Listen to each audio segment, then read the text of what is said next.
Doctor Mohammad Yunus ঘোষণা দিয়েছে গত পরশুদিন, বাংলাদেশের ভূখণ্ডে কোরআনের কথা, আল্লাহর কথা বলতে কোনো ফেরেশতার পারমিশন নেওয়া লাগবে না। কিসের পারমিশন? কোরআনে কারিম পারমিশন দেবে যে আপনি কথা বলতে পারেন কিনা। যদি কোরআন বলে যে না, আপনার কথা বলার যোগ্যতা নেই, আপনি কথা বলবেন না, চুপ করে থাকবেন,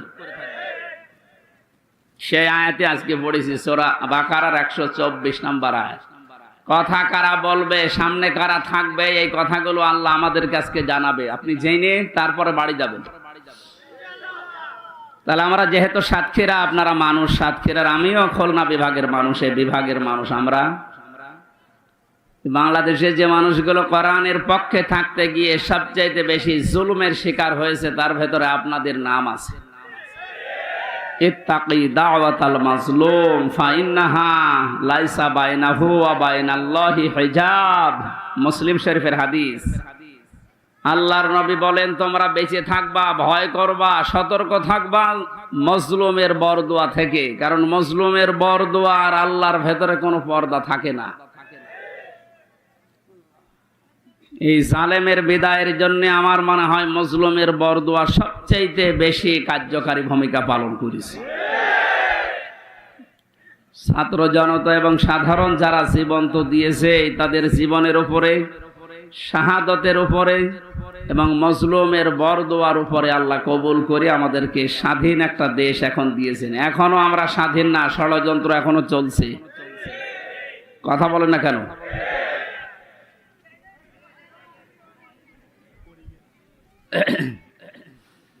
আল্লাহ রাব্বুল আলামিন এই আয়াতের ঘোষণা দিয়েছেন, তিনিই তোমাদেরকে নির্বাচিত করেছেন তার দ্বীনের জন্য। আর দ্বীনের উপরে চলতে গিয়ে, দ্বীনের কথা বলতে গিয়ে যে বাধা বিপত্তিগুলো আসবে, আল্লাহ নিজে ওইগুলো তার পক্ষ থেকে দূর করে দিয়েছেন। মিল্লাতা বিকুম ইব্রাহিমা হুয়া সাম্মাকুমুল মুসলিমিন। তোমাদের জাতির পিতা হযরত ইব্রাহিম আলাইহিস সালাম। কোরআনের আয়াতকে বাদ দিয়ে জোর করে যারা জাতির পিতা দাঁড় করিয়েছিলেন, একটা আওয়াজ দাঁড়িয়ে নেই, সব মিশে গেছে। এমনকি এক্সপ্রেস ওয়ের নাম পর্যন্ত জনগণ এখন পাঠিয়ে দিয়েছে জাতির পিতা ইব্রাহিম আলাইহিস সালাম এক্সপ্রেস ওয়ে। আবার একটা রোড গেছে, ইব্রাহিম খলিলুল্লাহ রোড। বাংলাদেশের বহু ব্রিজের নাম, বহু সেতুর নাম, বহু রোডের নাম এখন আমাদের যিনি আসল জাতির পিতা তার নামে নামকরণ অলরেডি হয়ে গেছে। এই জন্য কোরআনের উপরে মাস্তানি করে কিছু চাপিয়ে দিতে যাবেন না, ওটা টিকবে না। কথা বলেন না কেন? কোরআনে সূরা হজের ভেতরে আল্লাহ মূর্তির বিরুদ্ধে কথা বলেছিলেন যে মিথ্যা কথা থেকে বেঁচে থাকবা আর মূর্তি পূজা থেকে বেঁচে থাকবা। অথচ সেইটা জাতির উপরে মুশরিকদের কথা মতো অনেকেই চাপিয়ে দিয়ে মনে করেছিল অমর হয়ে যাবে। আমার তো এখন মনে হচ্ছে যত টাকা খরচ হয়েছিল এই ভুয়া জাতির পিতার জন্য, সব টাকাগুলো এখন পানিতে ফেলেছি। এগুলো যদি মার জন্য খরচ করতেন, এই মানুষগুলোই এই লোকটার জন্য হয়তো দোয়া করলে আল্লাহ কবুল করতো। যা করলেন দোয়ার মতো রাস্তার তো রাখলেন না, নষ্ট করে দিলে। আমাদের যে নাম মুসলিম, তুমি কে আমি কে, বাঙালি বাঙালি এটা বলা জায়েজ নেই। আমাদের পরিচয় বাঙালি না, আমাদের পরিচয় মুসলিম। কথা বলেন না কেন? আর দেশ হিসাবে যেহেতু বাস করি এই দেশে, এই জন্য আমরা বাংলাদেশি। এই শব্দটাকে আমি বানালাম। কোরআনে কারিমে আল্লাহ যে আয়াতের মাঝের অংশে জানিয়েছেন হুয়া সাম্মাকুমুল মুসলিমিন, এই যে হুয়া এর ফাইল বা কর্তা হযরত ইব্রাহিম নবী। আমাদের যিনি জাতির পিতা তিনি আমাদের নাম দিয়েছেন যে তোমরা মুসলিম জাতি হিসাবে তোমাদের নাম আমি মুসলমান, এটা রাখলাম। বলেন সুবহানাল্লাহ। এখান থেকে একটা মাসলা বের হয়। এই ছেলে, এদিকে তাকান। যেখানে সেখানে মাহফিল নিয়ে তো ঝামেলাগুলো হয় এই কারণে। এরা জায়গাগুলো আসলে ঠিক মতো হয় না, তখন এই আলোচনাটাই উঠিয়ে যায়। আরে ভাই, ওয়াজি যদি শুনতে না পারেন তো চেঁচামেচি করে লাভ আছে? অন্তত কানে তো শুনতে পারছেন। আবার কথা বলেন, এমনি গ্রাম্য মাইক নিয়েছেন, কথা বন্ধ করেন।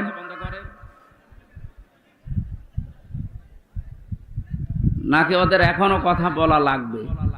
নেন, আপনাদের 30 সেকেন্ড সময় দিলাম, কথা বলেন, এরপরে আমি শুরু করছি। বলেন।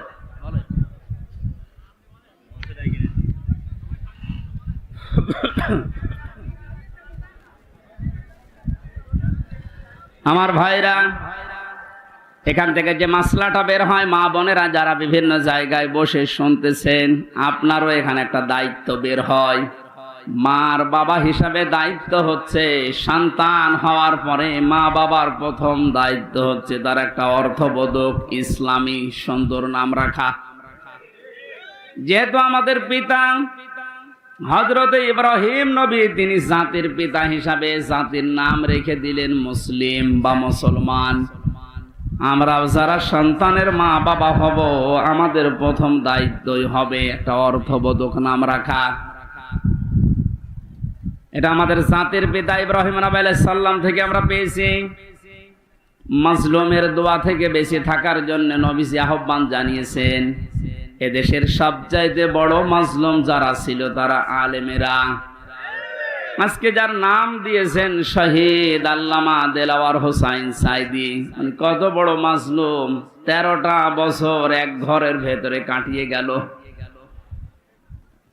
দোয়া করতেন মাঝে মাঝে, রব্বুল আলামিন আমাকে সাধারণ ভাবে মরণ দিও না, আল্লাহুম্মা ইন্নী আসআলুকা শাহাদাতান ফি সাবিলিক, তুমি যদি মরণ দিও আমাকে শাহাদতের মরণ দিও। আল্লাহ কবুলও করেছে, সাধারণ ভাবে মারা যায়নি, ওনাকে মারা হয়েছে। অন্যায় ভাবে যাকে মারা হয়, ইসলামের দৃষ্টিতে তাকে শহীদ বলা হয়। কথা বলো না কেন? আবু সাইদকে যে অন্যায় ভাবে মারা হয়েছে, এরপরও যারা শহীদ বলতে রাজি ছিলেন না, এখন চাপে পড়ে তারা শহীদ বলছে।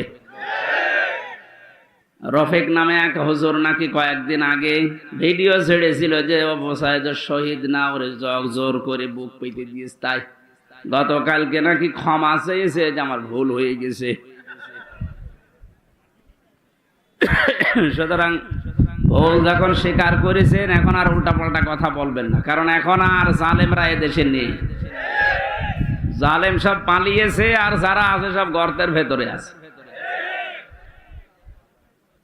আল্লামা বলেছিলেন না, ইন্দুরের গর্ত পাবা না, তার দোয়া কবুল হয়ে গেছে। ইন্দুরের গর্ত আর পারছে না। আজকেও দেখলাম একজনকে জোতার মালা পরিয়ে জালেমের জুলুমের প্রতিশোধ নিচ্ছে জনগণ। এই 17-18 দিন হয়ে গেল, এরপরও যদি আপনার জোতার মালা এখনো না সরে, তো এ দেশে জালেমদের আর জায়গা হবে বলে আমার বিশ্বাস হয় না। সুতরাং জালেম যারা, ওনারা হয় বিধান নেন না মরে যান। বহু মানুষের ক্ষতি করেছে। রব্বিলা তাজারনি আলাল আরদি মিনাল কাফিরিনা দাজ্জারা। নূহ আলাইহিস সালাম বলেছিলেন, আল্লাহ কাফেরদের একটা আন্ডা বাচ্চা পর্যন্ত জমিনে না থাকে, কারণ ওর পক্ষ থেকে যেটা জন্মাবে ওইটাও হারামি হবে।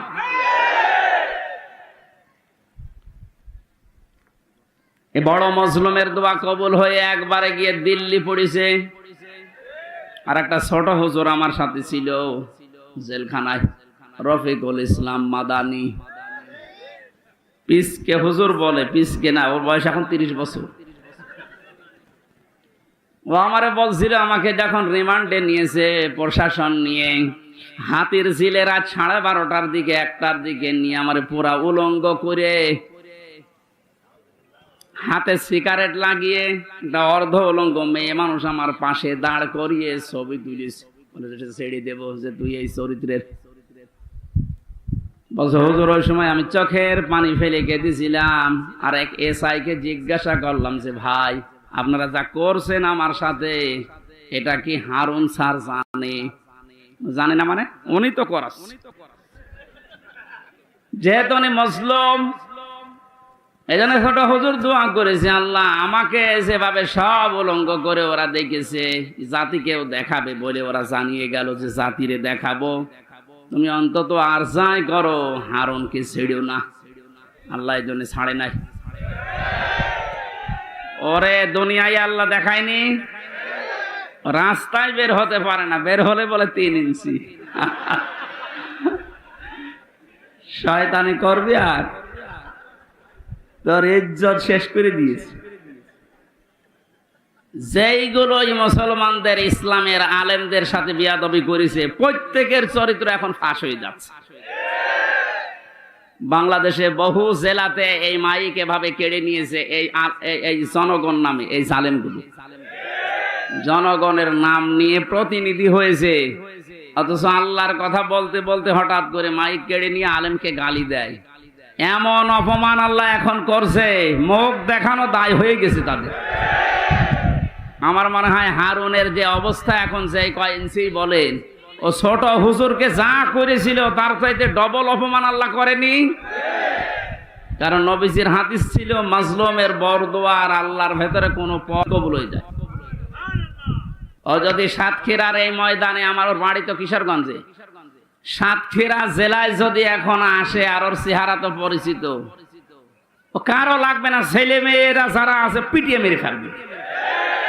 এটা এই ছোট হুজুরের বরদোয়া। বড়টার বরদোয়া কবুল হয়েছে, ছোটটারও কবুল হয়েছে। বড়টার বরদোয়া কবুল হয়ে দিল্লি পড়েছে, ছোটটার বরদোয়া কবুল হয়ে কয়েক ইঞ্চি বেরিয়ে গেছে। এখন এই মেজো যারা আমরা আছি আমাদের দোয়া কবুল হবে না? যা করেছেন আমাদের সাথে আল্লাহ যেন ঠিক ওই রকম করে, তখন আপনি টের পাবেন কত অসহায় করে রেখেছিলেন মাটির নিচে আমারে। দুনিয়ায় কি আছে কিচ্ছু জানতাম না।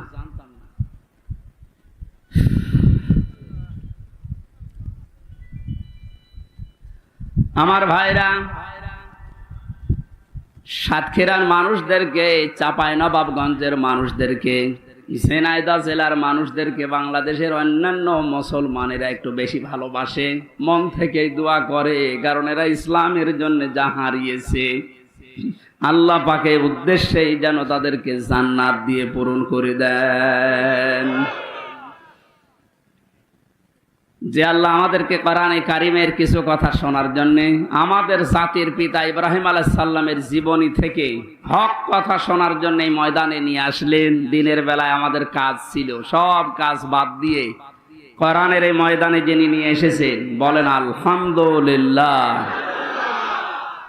দরুদ আর সালাম পড়ছি আমাদের নবী মুহাম্মদ রাসূলুল্লাহ সাল্লাল্লাহু আলাইহি ওয়াসাল্লামের প্রতি। আমরা তেলাওয়াত করেছি সূরা বাকারার 124 নম্বর আয়াত। তাফসীর আকারে কথা বলবো, যে দোয়া হবে শহীদদের আত্মার মাগফিরাত কামনায়। শহীদদের মাগফিরাত কামনা করার দরকার নেই, কারণ আল্লাহ তাদেরকে নিজে খাওয়াচ্ছে। আলা তাহসাবান্নাল্লাযীনা কুতিলু ফি সাবিলিল্লাহি আমওয়াতা বাল আহইয়াউন ইনদা রাব্বিহিম ইরযাকুন। সূরা আলে ইমরানের 169 নম্বর আয়াত। আল্লাহ পাক জানিয়েছেন, হে পৃথিবীর মানুষেরা, আমি আল্লাহ যাদেরকে শাহাদতের মর্যাদা দিয়েছি এদেরকে মৃত ভাববা না, বলবা না তো বলবাই না। ওয়ালা তাকুলু লিমা ইউকতালু ফি সাবিলিল্লাহি আমওয়াত। এই আয়াত দ্বারা আল্লাহ মুখের উপরে নিয়েছেন শহীদদেরকে মরে গেছে কথা বলবা না। আর এই সূরা আলে ইমরান দিয়ে আল্লাহ জানিয়েছেন যে মনে মনে ধারণাও করবা না যে শহীদরা মারা গেছে, কারণ জীবন পর্যন্ত যে লোকটা জালেমের সামনে দিয়ে দিতে পারে একে মারা গেছে মনে মনে বলাও গুনার কাজ। এই জন্য আল্লাহ ওয়ালা তাহসাবান্নাল্লাযীনা দিয়েছেন, মনে মনে ধারণাও করবা না। খুব দামি শব্দ এটা, যার তার নামের আগে শহীদ লাগিয়ে দিলেই হবে। সুতরাং এই মানুষগুলোকে আমরা ধারণা যেন না করি যে ওরা এমনি এমনি মারা গেছে। ওরা তো জীবিত, ওরা আমাদের চাইতে উত্তম খাবার আল্লাহর জান্নাতের ভেতরে খাচ্ছে।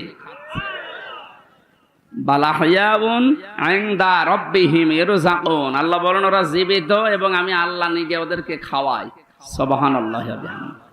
আর যারে তারে আমি পথ থেকে ধরে এনে এই শাহাদাতের মর্যাদা দিয়ে দেব, বিষয়টা এমন না। আলিয়ালামাল্লাহুল্লাযীনা আমানু ওয়া ইয়াত্তাখিযা মিনকুম শুহাদা আল্লাহু লা ইউহিব্বুজ জালিমিন। সূরা আলে ইমরানের 140 নম্বর আয়াতের শেষের দিকে আছে, যাদের জীবন যৌবন আমি আল্লাহর কাছে পছন্দ হয়, ভালো লাগে, এ মানুষগুলোকে আমি আল্লাহ এমনিতেই মরণ দেই না, এদেরকে আমি আল্লাহ শাহাদাতের মরণ দিয়ে ধন্য করি। আর জালেমদেরকে আমি আল্লাহ ভালোবাসি না। জোরে বলেন নাউজুবিল্লাহ। জালেমদেরকে শোধরানোর সময় এখনো আছে, যদিও জালেমদের আল্লাহ হেদায়েত বঞ্চিত করে দেয়। আল্লাহু লা ইয়াহদিল কওমাজ জালিমিন। জালেমদেরকে আমি আল্লাহ পথ দেখাই না, হেদায়েত দেই না। কে বলছেন? এজন্য ওদের জন্য দোয়া করে লাভ নেই। যারা জুলুম করেছিলেন আপনার জন্য দোয়া করেও লাভ হবে না, কারণ আপনার জন্য দোয়া করলে আল্লাহ কবুল করবে না। আপনি জীবনটা নষ্ট করে ফেললেন, দুনিয়াও শেষ আপনার, আর আখেরাতে আপনি আল্লাহর মামলার আসামি।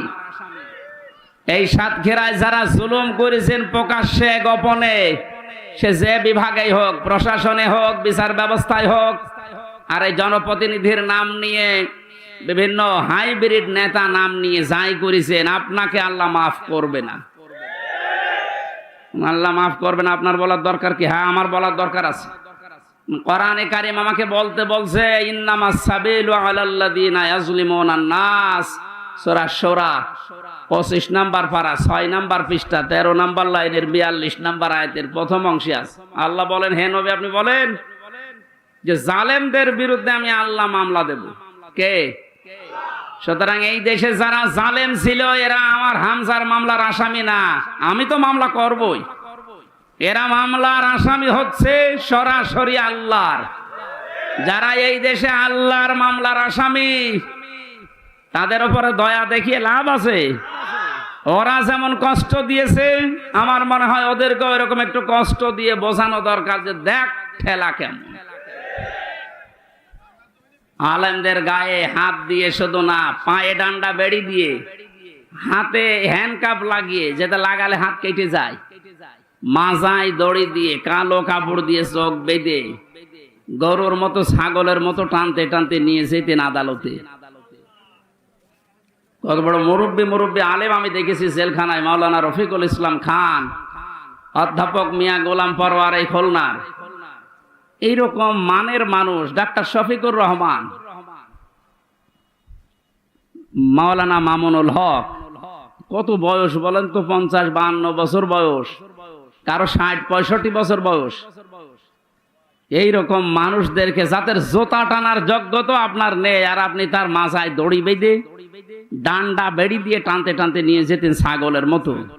এখন যেমন নিয়ে যাচ্ছে, ডিম মারছে মানুষ, এখনটা টের পাচ্ছেন যে কেমন লাগে।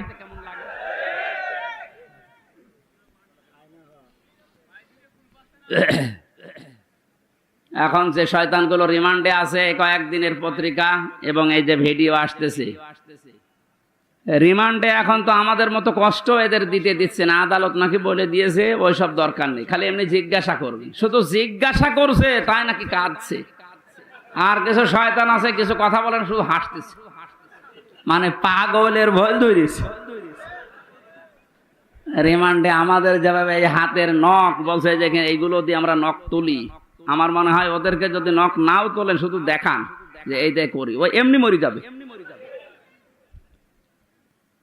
আমার ওই কাছের ঘরের ভেতরে মাটির নিচে যখন ওই যন্ত্রপাতিগুলো বের করে বলছিল যে এই দেখেন এইগুলো দিয়ে আমরা নখ তুলি, বলেন তো সব ওরা আর আমি একা, পৃথিবীর কেউ জানে না, সব থেকে বিচ্ছিন্ন। কেমন লাগে ওই সময়?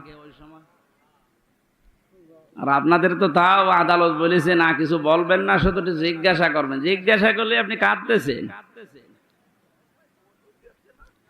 আইন আকাবতুম ফাকিবু বিমিসলি মা উকিবতুম বি। প্রতিশোধ নেওয়া জায়েজ আছে অতটুকু যতটুকু আমি অত্যাচারিত হয়েছি। ডাক্তার শফিকুর রহমান এই জন্য ঘোষণা দিয়েছেন, যাদের কারণে 17 বছর এই দেশের জনগণের বিভিন্ন সাইডে দিক এবং বিভাগে অত্যাচারিত, জুলুম, নির্যাতন, মিথ্যা মামলা, ঘরে থাকতে পারে নাই, চাকরি বাকরি দেয়নি, এবং মিথ্যা মামলা দিয়ে শুধু শেষ করেনি, মিথ্যা সাক্ষী সাজিয়েছে। শুধু মিথ্যা সাক্ষী দিয়ে শেষ করে দিলে হয়তো, বা সাজা লাগিয়ে কাউকে ফাঁসি দিয়েছে, কারো যাবজ্জীবন দিয়েছে। এইগুলো তো তারা জীবনেও মাফ করবে না, কারণ যে ক্ষতি আপনি তার করে দিলেন তার পরিবারের। এখন এই দেখে দেখে সব আইনের আওতায় এনে আপনাদেরও ঠিক এইভাবেই বিচার করা হবে, আপনাদের বানানো আইন। কথা বলেন না কেন? যে আইন বানিয়ে রেখে গিয়েছিলেন, এখন আপনি মরবেন ঠিক ওই আইনে। আয়না ঘর আপনি বানিয়েছেন। আয়না মানে চারিদিকে আয়না দেওয়া না, কোনো আয়না নেই। ওই জায়গায় এখন আপনাকে 10 দিন রাখি, আপনি দেখেন যে মানবতার সাথে কি ঠাট্টা আপনি করেছিলেন। এরপরও টিভির সামনে এসে সাংবাদিকদের সাথে এসে আপনার বলতে লজ্জা করে না যে কেন জনগণ খেপে যাচ্ছে? আমি তো বুঝতে পারছি না। বুঝতে পারছেন না? এদিকে আসেন, আপনাকে বোঝাচ্ছি, ঝোড়ে কোদাল দিয়ে বোঝাচ্ছি। যা করেছেন আল্লাহর আরশ কেঁপে গেছে। এই জন্য আমাদের যিনি জাতির পিতা হযরত ইব্রাহিম আলাইহিস সালাম, তাকে আল্লাহ যে পরীক্ষাগুলো করেছিলেন জীবনে, ফিরি ফিরি জাতির পিতা তিনি হননি। 50টা পরীক্ষা দিয়েছিলেন। কয়টা? আল্লাহ পাক আমাদেরকে শোনাচ্ছেন, আমরা যেন এরকম বাবার সন্তান হিসাবে গর্ববোধ করি। এদেশে আজও যারা এই কথা বলে, আমার কুষ্টিয়ায় ওই সময় যখন ছিলাম, ওই সময় যিনি এসপি ছিল, ওর নাম নিতেও আমার ঘৃণা হয়। এই কোলাঙ্গার, ও আমারে নিজের অফিসে ডাক দিয়ে বলছে, হ্যাঁ আপনি জাতির পিতা, ওনাকে মানেন না? ইব্রাহিম আলাইহিস সালামের কথা বলেন। কি গো? আমি বলি এ তো কোরআন বলিস। না, ওইটা বলা যাবে না। এই দেশ স্বাধীন করার জন্য জাতির পিতা যা করেছে ওনাকে ভোলা যাবে না। ভোলার দরকার নেই, ওনার কর্মকাণ্ড তুলে ধরেন। কিন্তু জাতির পিতা এই শব্দটা আল্লাহ নিজে কোরআনে জানিয়েছেন, মিল্লাতা আবিকুম। শুধু তোর একা না, কম বহু বচন, তোদের সবার জন্য যারা দাবি করিস আমি মুসলিম, তাদের জন্য জাতির পিতা হিসাবে ঘোষণা দিলাম একজনের নাম, তার নাম ইব্রাহিম। তার নাম কি? তিনি কি এমনি এমনি হয়েছিলেন? এবার আসেন আল্লাহ কি জানাচ্ছেন, ওয়া ইয বাতালা ইব্রাহিমা রাব্বুহু বিকালিমাতিন ফাআতাম্মাহুন্না। আল্লাহ পাক বলেন, আমার নবী ইব্রাহিমকে আমি আল্লাহ পদে পদে পরীক্ষা করেছিলাম, আর প্রতিটি পরীক্ষায় তিনি উত্তীর্ণ হয়েছিলেন। যতগুলো বাক্য দিয়ে, যতগুলো কাজ দিয়ে তাকে জীবনে পরীক্ষা করলাম, তোমাদের যিনি জাতির পিতা, তোমরা যার সন্তান হিসাবে গর্ববোধ করো, তোমাদের এই বাবা কোনোদিন ফেল করেননি। সাতক্ষীরার মানুষেরা আপনারা পরিচয় দিয়ে গর্ববোধ করবেন, কারণ আপনারাও ফেল করেননি।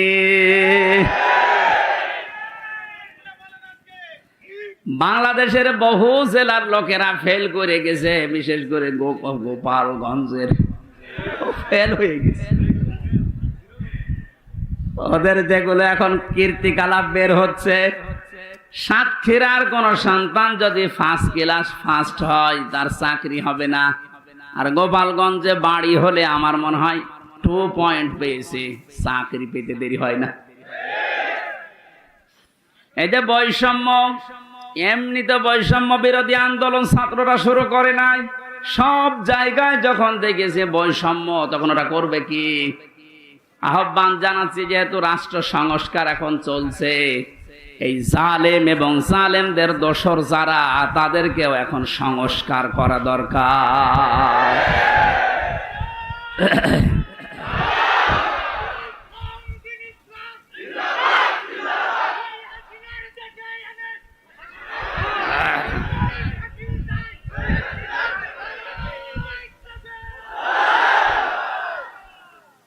সাতক্ষীরাবাসী 50টা পরীক্ষার ভেতরে আমি পেয়েছি ঈমান সম্পর্কে পড়া কোরআনে আল্লাহ জানিয়েছেন, তোমাদের পিতাকে 10টা পরীক্ষা করেছিলাম।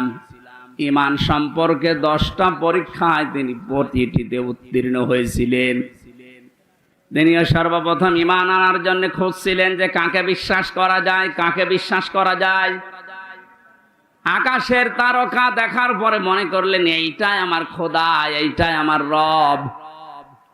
যখন ওইটা মিটে যায়, লিভে যায়, দূর হয়ে যায়, তখন তিনি বলেছিলেন না, যেটা দূর হয়ে যায়, ডুবে যায়, এটা অস্তমিত হয়ে যায়, ওইটা আমার মালিক হতে পারে না। তিনি খোঁজ করলেন। রাতের বেলা চাঁদ দেখলেন, মনে করলেন এটা আর একটু বড় আছে, এটা আমার আসল রব। সকালবেলা যখন দেখলেন না, ওইটাও আর নেই, মিলিয়ে গেছে, বললেন না, যেটা ডুবে যায় এইটা আমার মালিক হতে পারে না। কোরআনে কারিমে আল্লাহ সূরা আনআমের ভেতরে এগুলো আমাদেরকে শোনাচ্ছেন শিক্ষা নেওয়ার জন্য। এখানে একটা শিক্ষা বের হবে, ভালো করে তাকান। দ্বিতীয় নম্বরে, সকালবেলা যখন সূর্য দিগন্তে দেখলেন যে পূর্ব দিগন্তে সূর্য উঠেছে, আস্তে আস্তে যখন বড় হতে লাগে, প্রখর রোদ যখন হয়, তখন বললেন এইটা আমার রব হবে, এইটাই আমার খোদা হবে। সন্ধ্যাবেলা যখন ওইটা পশ্চিম আকাশে মিলিয়ে যায়, বললেন না, যেটা অস্তমিত হয়, ডুবে যায়, ওইটা আমার মালিক হতে পারে না। জাতিকে তিনি জানালেন, ইন্নী ওয়াজ্জাহাতু ওয়াজহিয়া লিল্লাযী ফাতারাস সামাওয়াতি ওয়াল আরদা হানিফা ওয়া মা আনা মিনাল মুশরিকিন। সূরা আনআমের ৭৯ নম্বর আয়াত। হযরতে ইব্রাহিম নবী জাতিকে ডাক দিয়ে বললেন, হে আমার জাতির লোকেরা, এতদিন পর্যন্ত যাদেরকে খোঁজ করে পেয়েছিলাম, একটা ওই স্থায়ী না, সব অস্থায়ী, সব অস্তমিত হয়ে গেছে, ডুবে গেছে।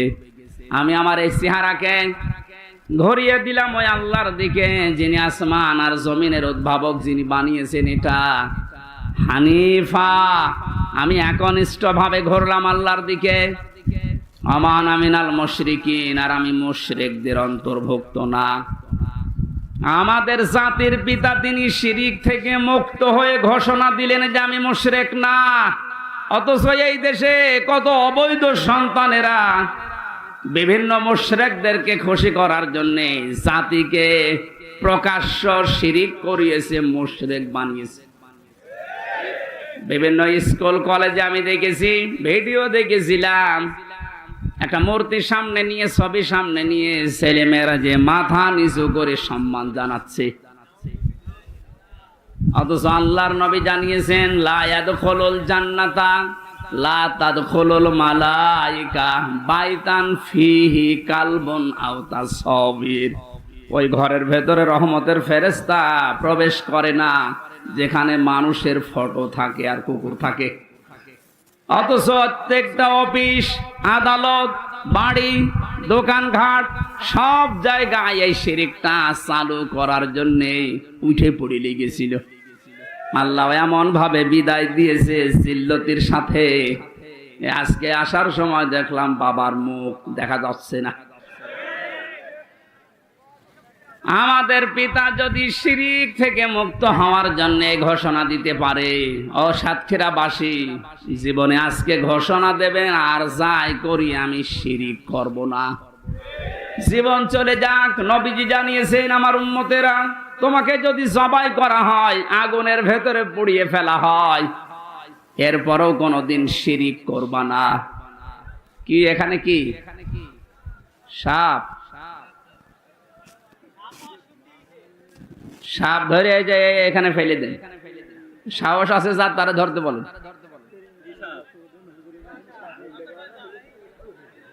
ও ধোড়া সাপ আর কি, ওর রওশনের স্বাদের মতো, ওর জীবন যৌবন সব শেষ। সাহস যার আছে তারা বলেন যে মাথা চেপে ধরে এদিকে ফেলে দিতে দেন।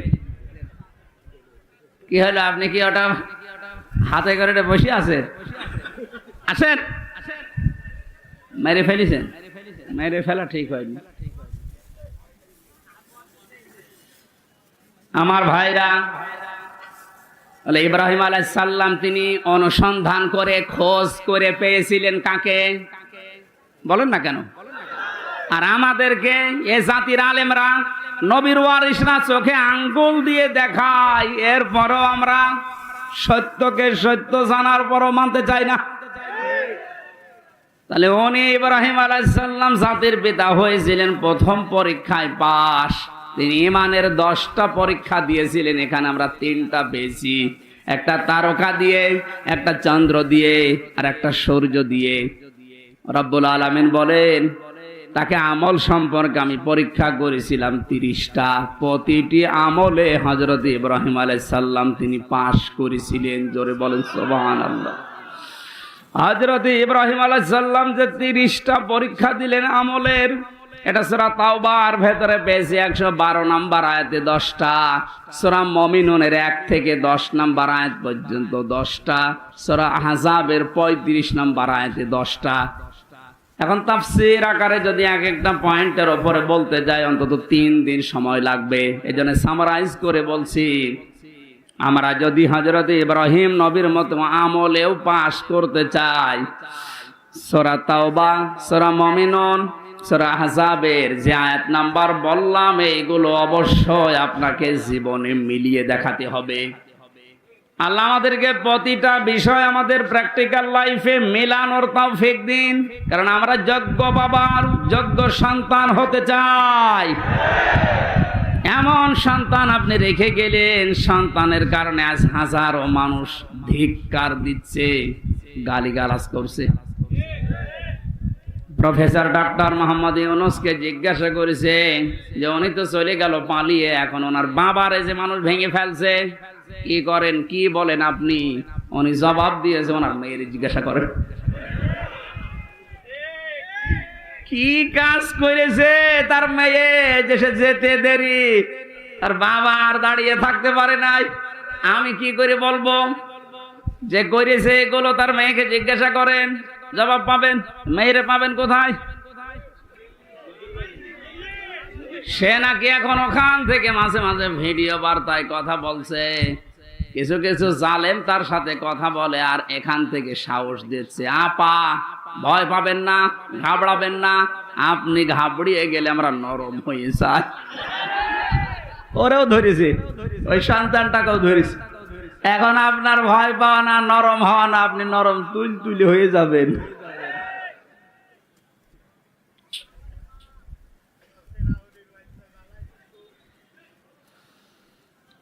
এরপরে পেয়েছি ফিতরাত বা স্বভাব সম্পর্কে তিনি 10টা পরীক্ষা করেছিলেন। এটা মারেফুল কোরআন, তাফসিরে হাক্কানি, এগুলোতে পাবেন। আমি একটা একটা করে এবার তাফসির আকারে পয়েন্ট আকারে বের করছি। হযরত ইব্রাহিম আলাইহিস সালামকে তিনি পরীক্ষা করেছিলেন, এটা আম্বিয়ার ভেতরে আছে 51 থেকে 59 নাম্বার আয়াত পর্যন্ত। আমি আয়াতগুলো লম্বা করে বলতে গেলে দেরি হয়ে যাবে, কারণ সামনে আজান, মাগরিবের পরে আবার অনুষ্ঠান আছে সদরে, এই জন্য তাড়াতাড়ি করছি।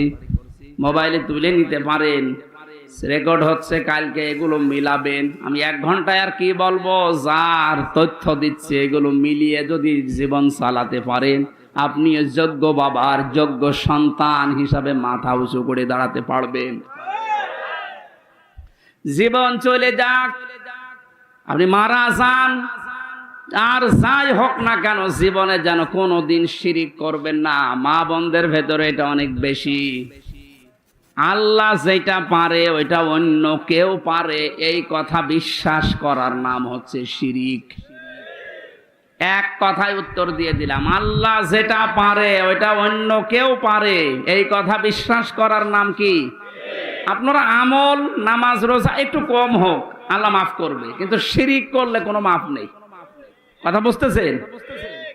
আপনারা 5 ওয়াক্তের জায়গায় 15 ওয়াক্ত নামাজ পড়া লাগবে না, সারা দিন আপনারা সারা রাত রোজা রেখে কাটাল লাগবে না, এরকম না। আপনি আমল একটু কম হোক, কিন্তু শিরিক যেন না হয়। এই জন্য উনি ঘোষণায় দিয়েছিলেন, ওমা আনা মিনাল মুশরিকিন, আমি মুশরিক না, আর যাই হোক আমি কি না।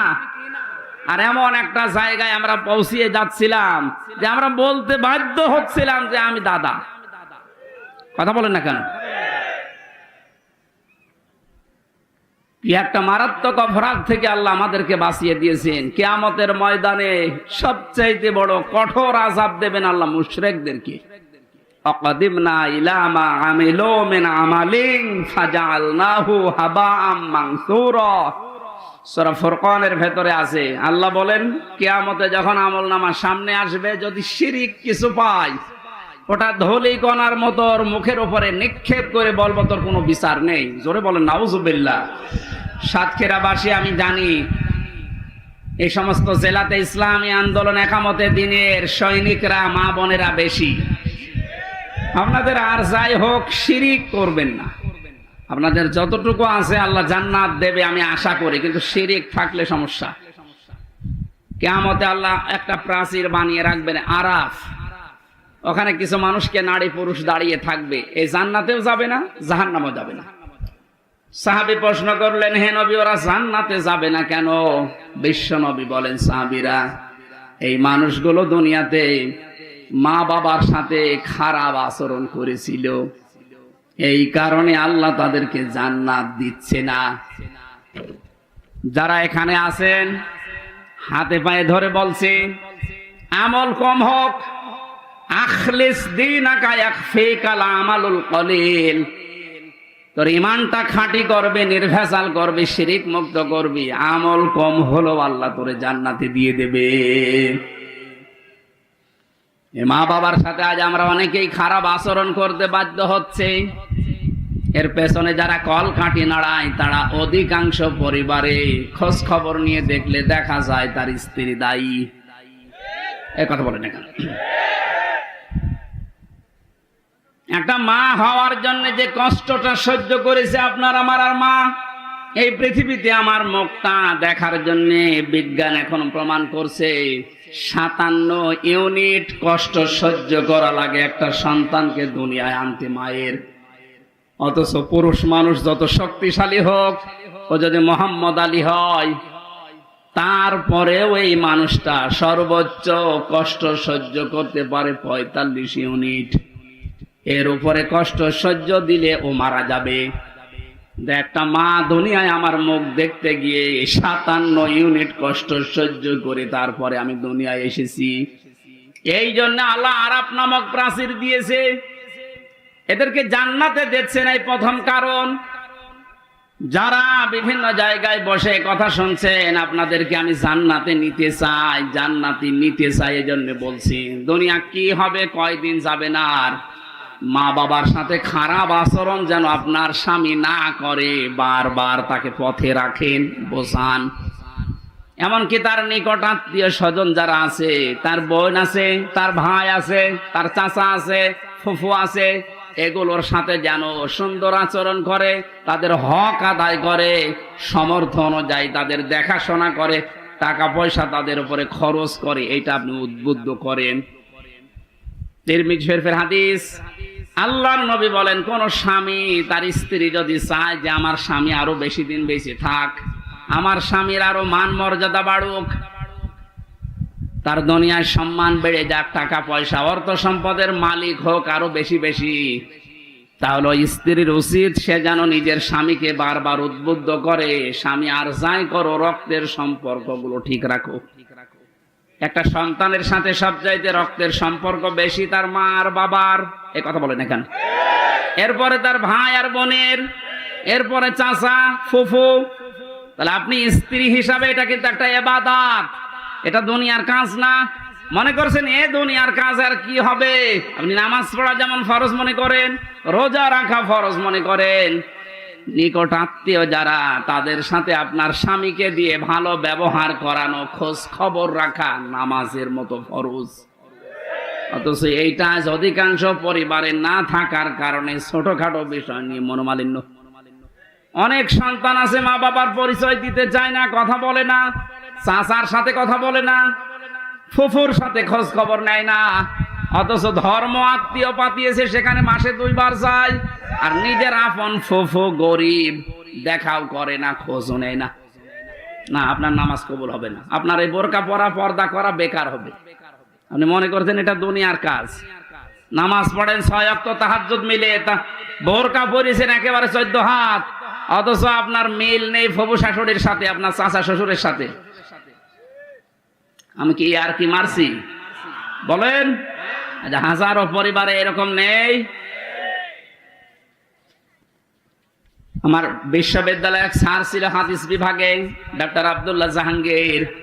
উনি বলছিলেন এক চেয়ারম্যান গেছে খুলনায়, সারাদিন কাজকর্ম করার পরে খুলনাতে ছেলের বাড়ি, ওখানে উঠেছে। রাত একটু বেশি হওয়ার কারণে বাবা বলছে, সন্তান আমি চলে এসেছি, একটু রাত বেশি হয়েছে, কিছু মনে করো না। বাবা ভেতরে নিয়ে স্ত্রীকে বলছে, আমার বাবা এসেছে, রান্না করো। স্ত্রী বলছে, না আমি পারবো না, আমি সেই সন্ধ্যা থেকে রাত 11টা পর্যন্ত সিরিয়াল দেখতে দেখতে ক্লান্ত, পারবো না। অন্তর্বর্তীকালীন সরকার আসার পরে এই জিনিসটা অন্তত মাফ হয়েছে, ভারতের সিরিয়াল গুলো বন্ধ করে দিয়েছে।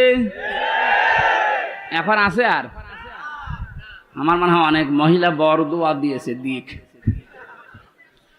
যেই বলেছে পারবো না, ওগুলো আপনার বাবা, আপনি রান্না করে খাওয়ান। চিন্তা করছে এখন যদি মারধর করে, যদি উচ্চবাচ্য করে আমার বাবা আবার জেনে ফেলবে। ঠিক আছে, কিছু না বলে বাবাকে বলছে, আব্বা তুমি কি খেয়ে এসেছো? ছেলের বাড়ি কেউ খেয়ে যায়? ও তো সব কথা শুনে ফেলেছে, লজ্জার খাতিরে বলছে, ঠিক আছে খাওয়া লাগবে না, আমি খেয়ে এসেছি। রাত 12:30টায়, মাত্র 1.5 ঘন্টা পরে এসেছে। আর একটা ছেলে এসে কলিং বেল চাপ দিয়েছে, বাইরে যেয়ে দেখে ওর ছোট শালা। বলছে, দোলা ভাই চলে আসলাম, আসো তোমার দিয়ে খেলা শুরু হবে। স্ত্রীকে বলছে, ওঠো। না, তোমার ভাই এসেছে, এবার উঠিছে। আমি একটু বাড়িয়ে বলছি না, ভাই এসেছে এবার উঠে রান্না বান্না করলেন। আগের যেটা ছিল ওইটাও যদি এই আচরণ করতেন, আমার মনে হয় কোন সংসারে বাংলাদেশে আলাদা হইতো না। আপনার মনটা এত ছোট কেন? একটু বড় করতে পারেন না? আর শুধু এই ক্ষেত্রে স্ত্রীরই দোষ না, অনেক মা বাবা আছে নিজের মেয়ের ভুল হলে মাফ করে দেয়। আর পুত্রবধূ একটা লোকের মেয়ে, ওর পান থেকে চুন খসলে আগে ছেলের কানে কানে তুলে দেয়। এইটা মা বাবা না, এটা ডাইনি। এ মরণের সময় বেঈমান হয়ে মারা যাবে, এই শ্বশুর শাশুড়ি ঈমান পাবে না। কারণ কষ্ট দিয়েছে মানুষকে। কাকে? যার অধিকার নষ্ট করেছেন, কষ্ট দিয়েছেন, আগে তার কাছে মাফ চাবেন। সে যদি মন থেকে মাফ করে দেয়, এরপরে আল্লাহ মাফ করবে। সুতরাং এরকম শ্বশুর শাশুড়ি এই ডাইনি মার্কা আছে না নেই? কারা আছেন এরকম? হাত তোলেন তো। একজন। এই লোকটা মরণের সময় ঈমান পাবে না, ও বেঈমান হয়ে মরবে। কারণ ওর দ্বারা ওর পুত্রবধূ, ওর বেটার বউ খুব ঝামেলায় আছে। সাতক্ষীরাবাসী রান্না বান্না যখন কমপ্লিট করেছে, ছেলেটা ডাক দিয়ে বলছে, আব্বা তোমার বৌমা রান্না করেছে, তুমি ওঠো। বাবা কিন্তু সব শুনতে পেয়েছে, ডাক দিয়ে বলছে, সন্তান আমার খাওয়া লাগবে না, তোরা খেয়ে ঘুমিয়ে পড়। সকালবেলা ব্যাগ গুছিয়ে বাপ চলে যাচ্ছে, ছেলের সামনে গিয়ে বলছে, আব্বা চলে যাও মানে? তোমার বৌমা রান্না করছে, খেয়ে যাবা না? চোখের পানি ফেলে দিয়ে বাবা বলে, সন্তান আমি যেদিন তোর শালা হব ওই দিন খেয়ে যাব। শুধু হাসির খোরাকি না, এটা বাস্তবতা। শুধু আমার ওই কুষ্টিয়া জেলার ওই চেয়ারম্যান শুধু এরকম আচরণ পেয়েছে? বাংলাদেশে বহু পরিবারে অনেক মুরব্বী এখন ঠিক ওই রকমই আছে। একটা মায়ের পেটে 8টা 10টা 12টা 15টা সন্তানের জায়গা হয়, অথচ এই মা বাবা শেষ বয়সে এসে গেলে এই 15টা বাড়ি মিলেও মা বাবার জীবন চলে না, তখন পালাপালি করে খাওয়ায়। নাউজুবিল্লাহ মিন যালিক। আমার মনে হয় মুরব্বী হয়ে গেলে এদেরকে নিয়ে এই 15টা সন্তান 5টা সন্তান এরা কাড়াকাড়ি করবে, কারণ এদের পেছনে যা খরচ করবেন সবগুলো সাদগা দেওয়ার মতো সওয়াব হবে।